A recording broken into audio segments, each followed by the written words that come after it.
Gideon in Judges chapter 7. I just read that this morning, and he reminds me so much of myself.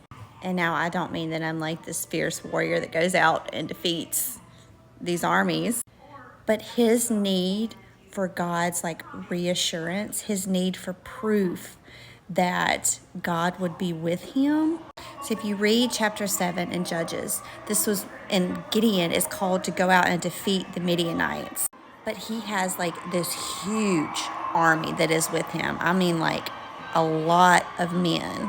And in verse 2, the Lord tells him, "You have too many men. I cannot deliver these Midianites into your hands with that many people."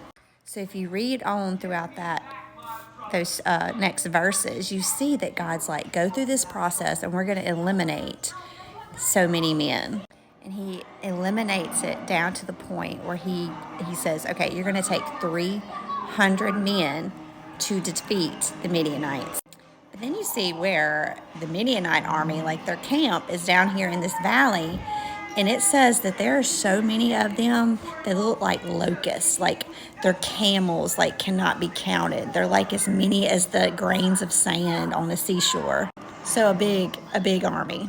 And if you read in the previous chapter of Gideon, this is when he goes and he's like, how can I serve you? How can I defeat?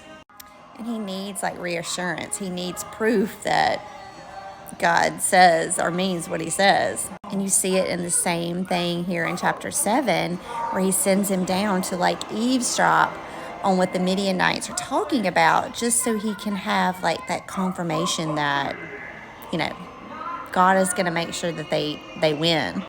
And I just thought to myself, that's me. Oftentimes, when God gives me something, sets me on a path, I'm like, okay, just make it very clear to me. Show me some proof. Tell me 100% this is what you're going to do. And I know that other people can relate to that too.